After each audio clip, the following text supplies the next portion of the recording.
Welcome to my madness, ladies and gentlemen. All right, so today I wanted to show you guys a little bit of a custom kit bash that I threw together to make what I think is a much better Mcfarlane Superman than what we currently have in our roster. You can tell here from the figure that we've got. This is the new kind of classic Superman that we got from Mcfarlane. It's done up on the original Page Puncher's body that we've got here, and we got this figure, what, like 2 years ago now at this point, I believe. And they did make some changes in the coloring and did do a head swap on it to get, you know, this figure that, as they originally released it here. And I do think it definitely made it better, definitely a much more classic looking Superman, but to me it just wasn't perfect. There are a few things on it that I absolutely needed to change because I want a really, really good Superman figure from Mcfarlane. And I don't feel like we've really gotten one yet. In fact, I would say up until this one came out, the best Superman figure we have gotten from Mcfarlane was still the very first one, which is the, you know, Action Comics 1000. You know, I keep waiting for Mcfarlane to come out with like the perfect Superman figure, and he never does. So I thought I'd see if I can throw together my own. So the first thing that I changed on this were the hands on this guy. You can see the original one that we've got here. And it was the same hands that came on this new one. They are just ridiculously huge. I don't know if these are actually from the Bizarro body, which those hands make much more sense on the Bizarro body, or what the deal is, but they're just comically huge hands. They look absolutely ridiculous, and I can't stand them.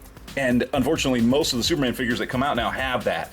So I changed those out, and what I did, obviously remove the hands and the ball joints and everything on the hands, and I just used some Marvel Legends fists and just built up the pegs a little bit to fit in the hole that is here for the ball joint, and just use standard Marvel Legends hands on there. Just a quick pop and swap, put that on there, and get that done to where we've got a much nicer you know, pair of fists for a figure of this size. They look much more proportionate. Now, the other big thing that I did that you'll notice, of course, was the cape.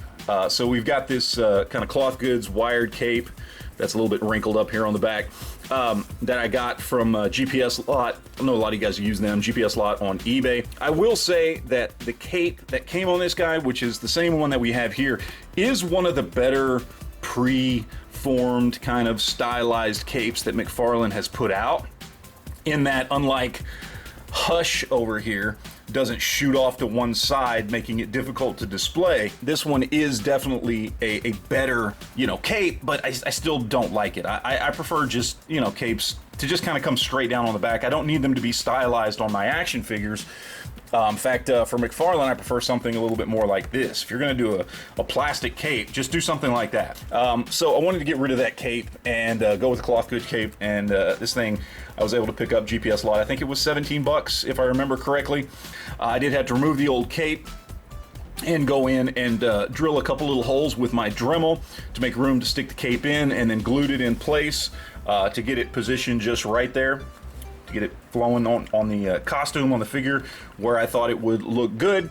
And that's pretty much all I did there. I also went ahead and painted some belt buckles, or excuse me, belt loops, I should say, on the figure. I did originally try and do a trunk swap with this Hush Superman because it is the exact same shade of red and yellow. The problem is this figure compared to this figure here, this figure has skinnier thighs and a thicker waist. This has thicker thighs and a skinnier waist. So when you try and put these trunks on the legs don't want to fit through the leg holes on these trunks.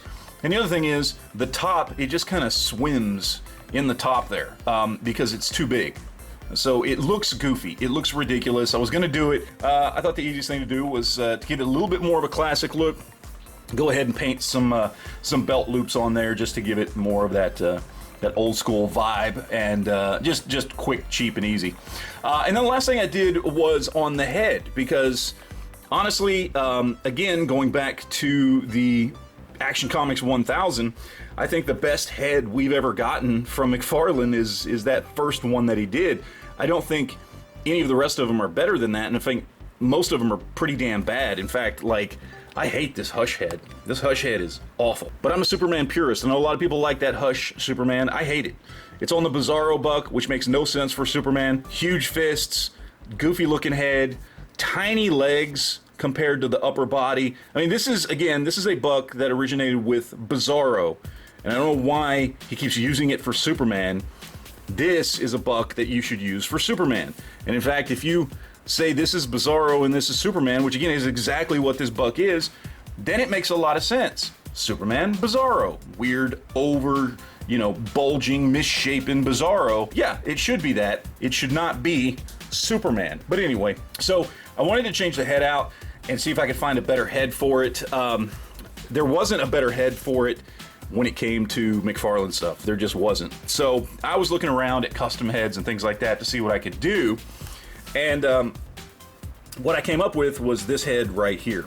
And this is a Marvel Legends Tony Stark head that I removed the mustache on.